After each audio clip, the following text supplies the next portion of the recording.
نکل کر P D M کے جلسوں کے اندر اور پی ڈی ایم کے ساتھ اپنا سپورٹ شو کی. اس سے حکومت لرزتی رہی, کامتی رہی اور آج تک دوبارہ سنبھلنے میں نہیں آئی. تو وہ بھی ایک کامیاب دور تھا اور انشاءاللہ آگے جو پی ڈی ایم فیصلے کرے گی وہ بھی عوام کی توقعات کی عین ترجمانی ہوگی انشاءاللہ. بہت سے بات توقع ہوتی ہے کہ نون سے شین نکلے گی, لیکن ایسا کچھ نہیں ہوتا.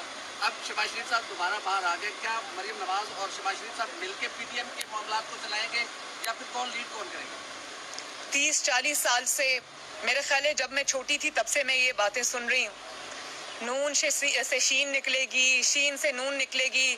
نہ نون سے شین نکلی نہ شین سے نون نکلی, وہ نکل سکتے ہی نہیں ہیں. اس کی وجہ یہ ہے کہ شہباز شریف صاحب اور نواز شریف صاحب میں جو تعلق ہے اور شریف فیملی کے اندر جو وہ ایک دوسرے کا جو جس احترام اور محبت اور عقیدت میں کے رشتے سے وہ جڑے ہیں, اس کا شاید احاطہ یا اندازہ ایسے لوگوں کے لیے کرنا بہت مشکل ہے جو اس کے ساتھ توقعات جوڑ کے بیٹھے ہوئے ہیں.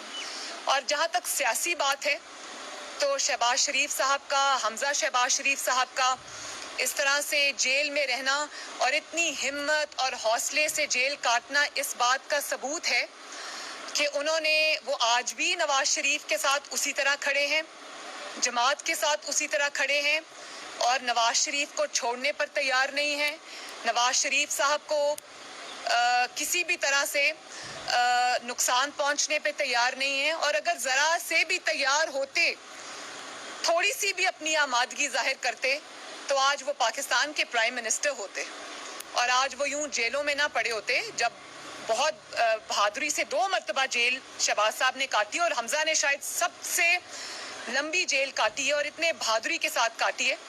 تو جو سمجھتے ہیں کہ وہ دڑاڑ آ جائے گی یا لانا چاہتے ہیں, یہ ان کی وشفل تھنکنگ تو ہو سکتی ہے, لیکن ہزاروں خواہشیں ایسی کہ ہر خواہش پہ دم نکلے. انشاءاللہ تعالی نواز شریف, شہباز شریف, مریم نواز, حمزہ شہباز اور پاکستان مسلم لیگ نون یوں ہیں اور یوں رہیں گے. مخالفین کو ناکامی ہوگی انشاءاللہ تعالی.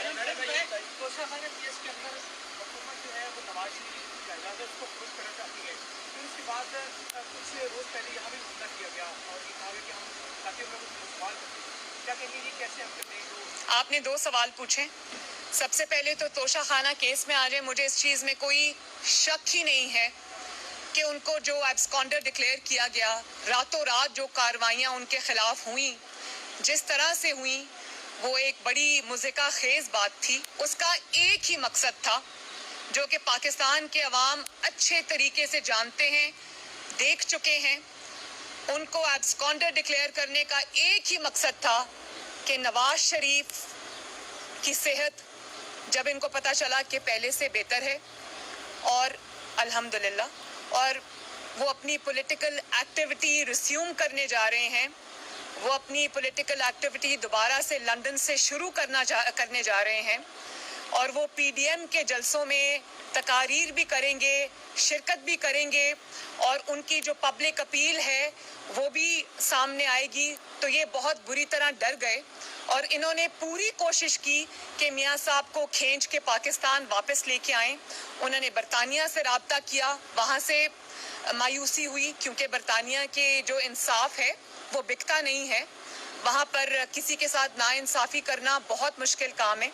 تو وہاں سے جب ان کو مایوسی کا سامنا ہوا تو یہاں انہوں نے بڑے طریقے سے ان کو ایبسکانڈر ڈکلیئر کیا, ان کے خلاف انتقامی کارروائیاں شروع کی, کیونکہ وہ یہ افورڈ نہیں کر سکتے تھے کہ نواز شریف پاکستان سے باہر بیٹھ کر جو ہے وہ پالیٹکس کرے, کیونکہ یہ اتنا ڈرتے ہیں نواز شریف سے کہ یہ وہ باہر بیٹھ کے بھی افورڈ نہیں کر سکتے, اور صحیح ڈرتے ہیں.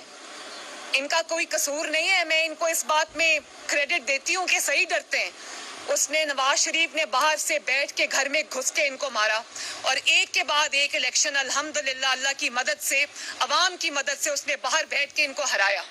دسکا میں 2 دفعہ الیکشن ہوا, 2 دفعہ لوگوں نے نواز شریف کے بیانیے پر نہ صرف اس کو مانا, اس پہ لبیک کہا اور ووٹ کی, حرمت کی, حفاظت کی, ان کے حلق سے اپنی سیٹ نکلوائی.